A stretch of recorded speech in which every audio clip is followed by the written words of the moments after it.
how to enable developer mode or developer options on your Galaxy A55 smartphone with Android 14. If it's your first time doing this, you'll use the quick panel access, tap on the settings icon right here, and once you're in this section here, go all the way down to the bottom until you see the About Phone section right here. Once you're here now, you will be taken to this section here and you'll see basically all the information of your phone. Cool, right? Now, when you go down here, you go to where it says software information. And once you're in the software information section here, you're gonna tap on where it says build number 7 times. And as you do that, you'll notice how it's gonna tell you how many steps left from developer mode. Now, once it has been enabled or turned on, you'll see this here. And of course, if you do have your lock screen set up already, you will need to put in your lock screen password or security code to continue.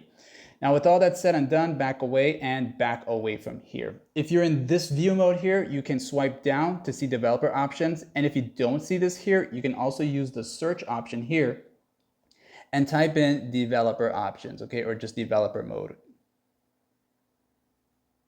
And you'll see this right here. When you tap on it, it'll take you to where you need to go next. And this is basically exactly where you want to go to enable developer options. And that's how you would go about doing it. So like and sub.